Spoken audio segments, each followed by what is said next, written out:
Namaste to all students. Myself Sakshi Pandey, Faculty of Agriculture and Veterinary Science. So in this session, we will basically talk about the vitamin B12. So in previous class, we have discussed about the B12 in very brief manner. So I guess you are well satisfied with this session.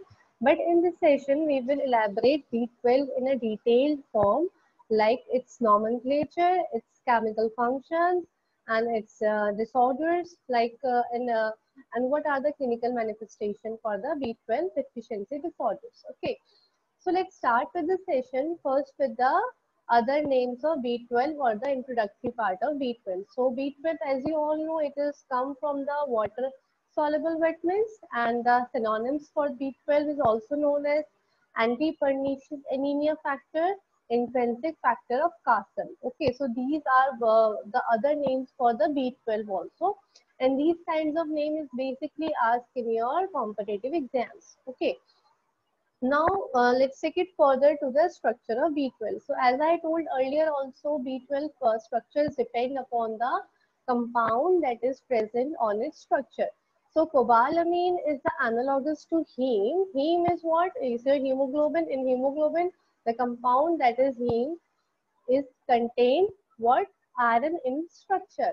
Just like that, cobalamin contains what? Cobalt in structure, and the structure having a base, a tetrapylode ring. Okay, so it has a tetrapylode ring, and that ring contains a inner structure of cobalt. Okay, so instead of iron as a metal of heme, cobalamin contains cobalt. Okay, so both the structure for cobalamin and heme is same, but the difference it's in both of them is the compound that is present in cell. Like heme contain iron and cobaltamine contain cobalt. Okay, so these are the structure of cobalamin. Okay, and depending upon the structure, there are many different forms of cobalamin. Okay, so cobalamin form there exist in many different types of chemical form, but three types of chemical form are those which is naturally present or exist in nature. Okay, so like when cobalt is function like it has fluorine ring, it has pyrrole ring, and that then pyrrole ring contain cobalt in its structure. And when cobalt contain methyl group with itself, okay, then it is known as methylocobalamin. Second, when cobalt contain hydroxyl functional group in its structure, then it is hydroxyl cobalamin. And when cobalt is contain what? Cyanide in structure, then it is known as cyanocobalamin. Okay, so these are the various and different forms of cobalamin that is exist in nature. Now the dietary sources. So I have explained earlier about the dietary sources also. In this, I will give you a detailed form of dietary sources. Like I have told you that animal sources are the very rich sources of the cobalamin. Okay, and why is that so? Because the animal gut contains some microbes, and those microbes are what can synthesize your B12. Okay, so that's why animals are the richest source of cobalamin. Unlike plant source, fungi, fruits, these kinds of sources cannot be contaminated by the bacteria. Unless it is contaminated by the bacteria, they are free from cobalamin. That doesn't contain any good amount of cobalamin. So they are the poorest source of cobalamin. Okay. Likewise, animal are the good sources because the ruminant animal contain foregut, and that their gut contain microorganism that can synthesize the cobalamin. So the strict vegetarian people, or you can say the vegan people who doesn't even consume milk or dairy products, they are very, very, very much of risk of developing B12 deficiency. Okay. Now the requirement for B12. So as you all know, requirement for B12. First, you should know about the storage quantity of B12.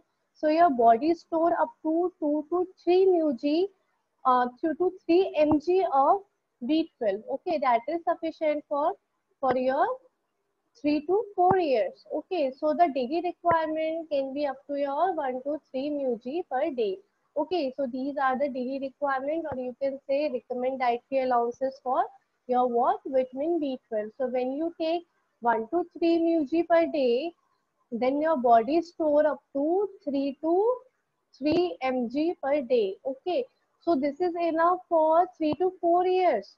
Okay, so this how the vitamin B12 requirement is your compensate.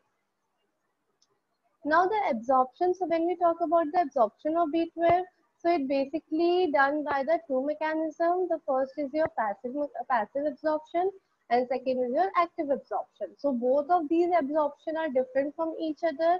When we talk about the passive absorption, it generally occur in your duodenum and mucosa, and it is rapidly but extremely insufficient. Okay, like less than 1% of an oral dose will absorbed by this process.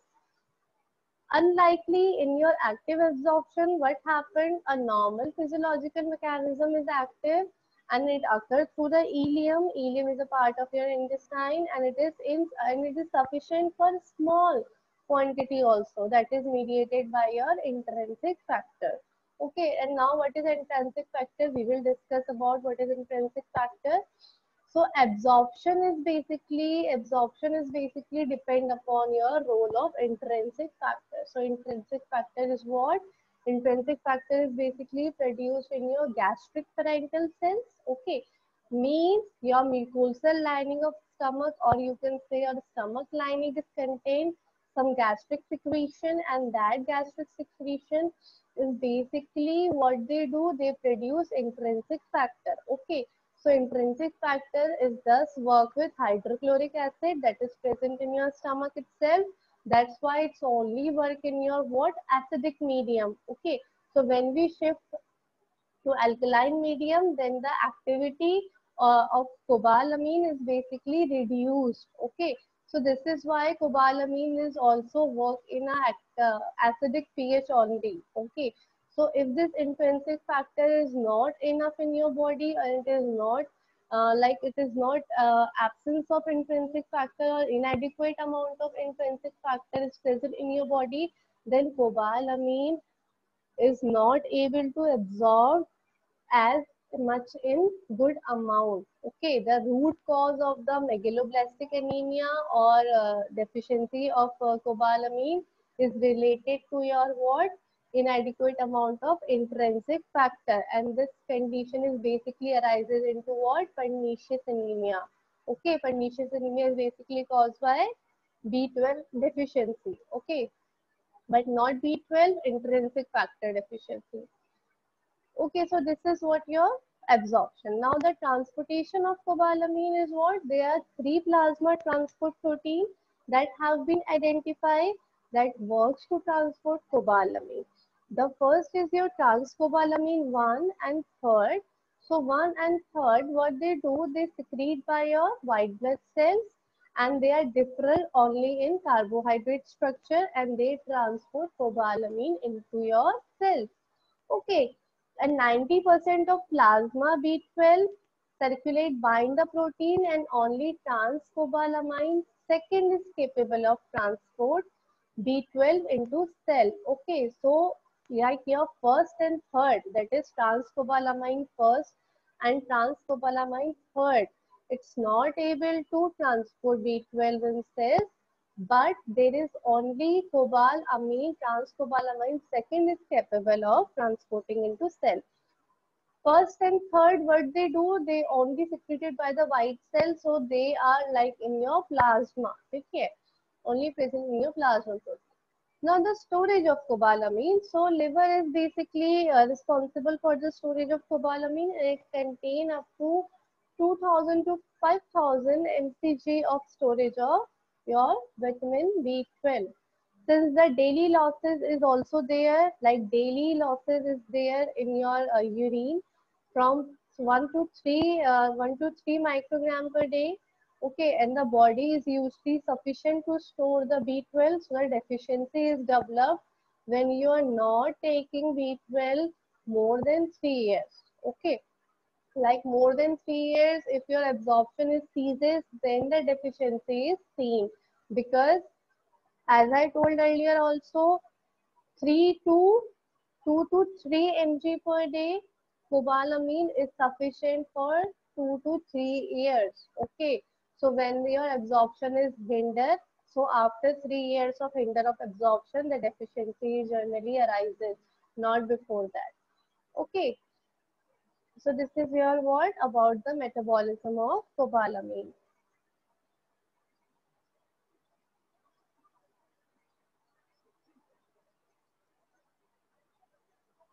Now we will talk about the deficiency disorder. So basically, when we talk about deficiency disorder, first we have to be know about the causes of B12 deficiency, because this is very important. Like how is the deficiency is occur. Okay, the very first point is dietary deficiency. That is very rare. Okay, dietary deficiency is what? When your diet is very insufficient to provide B12. Okay, it basically happens to those people who are vegan, who doesn't take any sort of animal source, not even milk or dairy products. Okay, second is your what? Decreased production of intrinsic factor. So I have told earlier also, intrinsic factor is very important factor for the absorption of B12. So as its production is decreases, it generally arises into B12 deficiency. Third is your pernicious anemia. When the pernicious anemia is triggered in your body, then your body is not able to absorb B12. Okay, so this is also causes into B12 deficiency. Next is your gastrostomy. Gastrostomy is what? When your gastric or your stomach is undergo any sort of surgery. Okay, so while having surgery, while having any operation, your intrinsic factor, your mucosal lining is became damaged or it is not recovered yet, then it is not able to absorb it properly. Okay, then pancreatic insufficiency means your pancreatic trypsin, that is one of your enzyme trypsin, pancreatic trypsin. When it became insufficient, then it is also leads to deficiency of B12.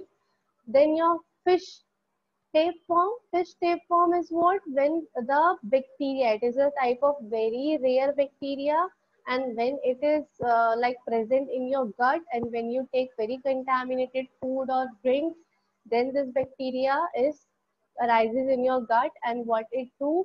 It basically your hinder the absorption of B12. Okay, and infection is one of the causes of B12 deficiency. So these are the causes, and with this, in respect to the causes, there are some more, that is surgical resection, Crohn's disease. Crohn's disease is what? It is a malabsorption disease of the intestine, when your intestine is not able to digest properly. Okay, and the most common causes of B12 is associated with your pernicious anemia. Okay, now, what happened in if you became deficient in B12, you basically suffer from the megaloblastic anemia. Megaloblastic anemia is what? It is the hallmark of the symptomatic of B12 deficiency. However, deficiency is increasingly with this condition with the iliac disease or the gastric surgery. So what happened is the megaloblastic stage, the mucosal cell, the stomach cell, leading to glitosis like swelling, and there are many other gastrointestinal disturbances seen like anorexia, loss of appetite, diarrhea. Okay, so these all are what basically seen in megaloblastic anemia. Okay, and patient is usually became very pale in color. Okay, the redness of nails is gone. Okay, your nails is became very pale, your skin is became pale, your eyes is became very yellowish in color. Okay, so these are the clinical symptoms of your what? B12 deficiency in megaloblastic anemia. Secondly, it is also associated with neurological changes. Neurological changes is what? When your brain, it is related to your brain cell and spinal cord. When B12 deficiencies lead to complex neurological syndrome. Okay, so as this patient is basically seen, first patient is usually like have initial paralysis, like a patient became not impaired, their brain functioning became impaired They are not able to memorize, they are not able to recognize things properly. And in more advanced function, the patient became very dementia, the other neuropsychotic changes. Okay. Psychotic changes mean a patient became very psychologically unfit. Okay, so these are what in advanced cases. So advanced cases, people usually or mostly suffer from this changes. Okay, so this is what your cobalamin deficiency. Cobalamin is also related to the folic acid deficiency. So these both work together. So when each of them or any of them became insufficient or deficient, then there are many sort of neurological dysfunctioning can be occur. Okay. Now the laboratory finding, like how you can assess or how you can find that B12 level is not proper or not. So basically, for this we can test your bilirubin level. Okay, so increase or indirect bilirubin, if it's more in your blood, then you are basically suffer from what? Deficiency of cobalamin. There is also one more test, that is serum cobalamin level. So when your the normal vitamin B12 level is more than 240 mg per ml. Okay. So most patients who get decreased up to this, they comes under the borderline, or they can feel the deficiency of cobalamin. Okay. So this is what with your cobalamin part, and other than this, you can also check the book of B. Sri Lakshmi. It is a very good book for this, and it gives. And Kumud Khanna book is also one of the very good book for the deficiency disorders, or you can check on the micro and macronutrient. And in your competitive exam, you can basically see questions like this, like the RDA level and the intrinsic factor, basically what factor is responsible for the B12 absorption and what factor can be hinder the B12 absorption. Okay, so these factors, deficiency disorders, what kind of anemia is caused by B12 deficiency. Okay, so these kinds of questions is basically asked. Okay. Other than this, the synonyms for B12, what are the other name for B12? What is known for, what it is known for? Okay, so this is also what you are going to be seen in your competitive exams. So be prepared for that, and thank you for the session.